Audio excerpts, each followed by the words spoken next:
video is about trains.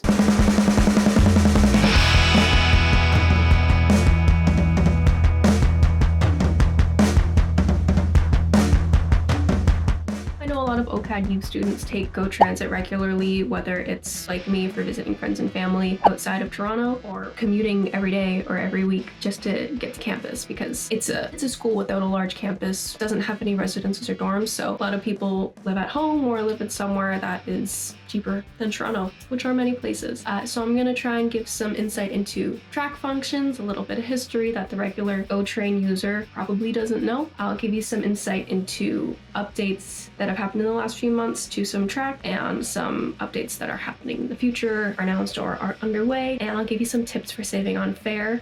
If you're a regular GO Transit user, you probably already looked into this, but maybe you have some younger friends or family that are just starting to get into traveling on their own and they're going to be using these systems.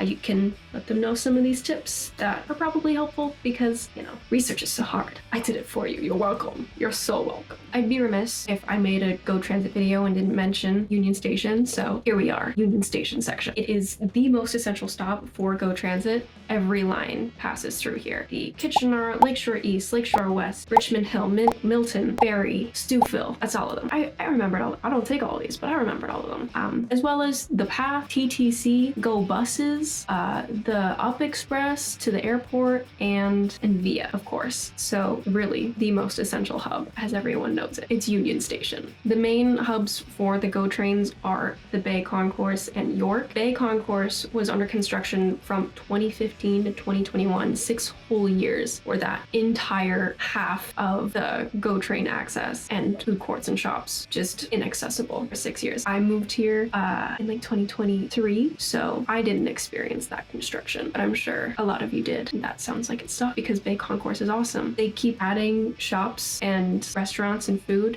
newest of which I think is Miniso, and my favorite, which is Mean Bao. Oh my gosh, I love Mean Bao. Overall, Union Station is easy to navigate. There's lots of places to sit and eat with tables and with charging stations, but they do sometimes have crowding issues, typically during the commuting hours in the mornings and evenings when the trains are stuffed and people are coming and going from work and school, and whenever there are big events. Those are really bad because, as we know, Toronto loves to not have the infrastructure for the crowds that they draw in.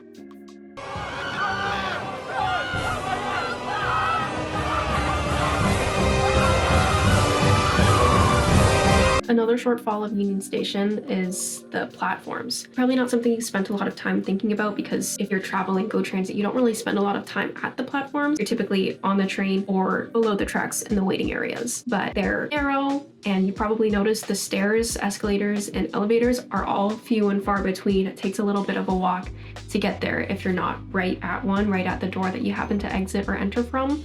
And so they get super easily congested when those big commuter crowds or big event crowds come in. These platforms also cause bottlenecking issues for the trains themselves. Like I said, so many lines come in through here, and it's not just the GO trains that use these platforms. They're also shared with some Via lines as well. So all of these trains are coming in, and there's only so much room for so many trains. And if one train gets delayed in the morning, then everything gets delayed there afterwards, and it's really hard to get back on schedule after that. This probably won't surprise you too much after what I just said, but these platforms were built in 1929. They have not been updated since. They get regular repairs and maintenance, of course, but they have not been rebuilt to account for the vastly increased passengers and trains that run through here on a regular basis. All in all, this just wasn't built for the amount of volume that comes through it in people and in trains, and it's probably just difficult to completely stall out that entire station to fix the platforms.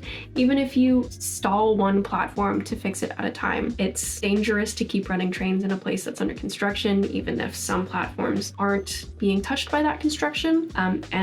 Even if one platform is down, it causes a major disruption in commuters that are using it regularly, weekend trips, and all of the tourism that Toronto relies on. So I assume that's why they haven't done a full overhaul in updating the nearly 100-year-old platforms that they rely on every day. These limitations restrictions all mean that the day-to-day frequency of trains is capped. They can sometimes add things, but it needs to be scheduled ahead of time. For big events and stuff, they do add trains when they can over those short distances for specific events. But it also means that weekend travel is limited, and of course, the delays. Everyone's experienced the delays of just getting stuck behind a freight train. Either it has to turn or stop, or it's stalled out ahead of you. You just gotta wait for it. Yeah. At one point, it made sense to share lines with freight trains. Back in the conception of Go Transit, it made it possible to test things out and work out a transit system that works for Toronto and the surrounding cities without needing to build entire new tracks, expending time and money on infrastructure that might not even get used if it didn't work out. That never would have gotten approved. So having these tracks and being able to share them with the freight lines made it possible for Go to exist as it does today. Unfortunately, the demand for more trains and more passengers grew, and the infrastructure did not grow with it. Although there have been calls for changes historically and recently,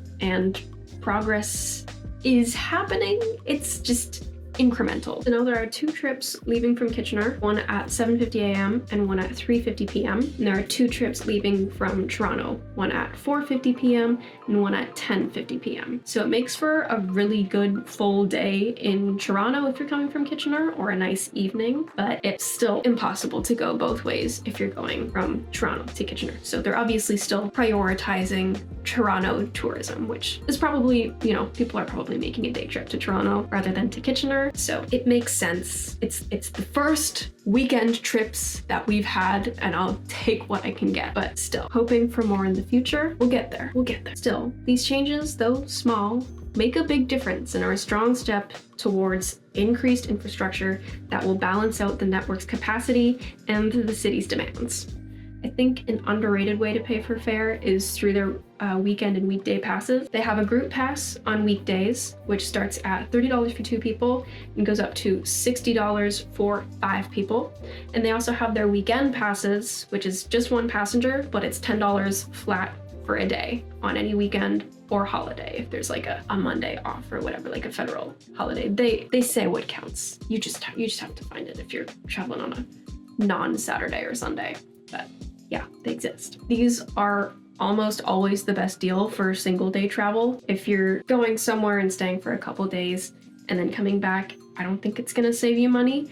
But if you're going to the farthest point, it's gonna be about $20 full price, which will be about $12 on your student discount, or $24 for a full trip if you're going in one day, which means if you're going on your own on a weekend, you save $14. And if you're going with one other person on a weekday, you save $9 with these passes. So they're definitely worth it, even if you have that 40% discount if you are a frequent day tripper. Toronto Comic Con is also coming up, and they offer add-ons to their tickets. I couldn't find the exact cost of the tickets they're offering. I think it is just a weekend pass that you can buy in tandem with your Comic-Con ticket, so you don't have to worry about learning how to use the Go Transit website. If you're coming from out of town just for a day, you can just add it onto your Comic-Con ticket and buy it on the same site, and it's just a purchase with your ticket. But I think it is just they're offering the $10 pass or the group weekday passes. But we're gonna be sending some hosts over to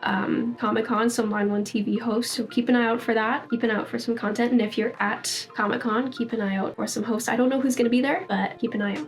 Whatever you do, just don't pre-purchase one trip online. You have to pay full price. You can't apply a student, youth, or senior discount to it, and you miss out on the 50% that you get from tapping in person anyways. It's the least efficient way to ride Go trains, and it's the only way that you can pay full price. So just don't buy it yourself online. If you have to, tap a credit card or a debit card, at least you get the 15% off. But smartest thing to do for just one-time trip would be to use your student discount, make sure that that's registered every year. And if you're doing a round trip in one day, probably worth it to get one of the day passes.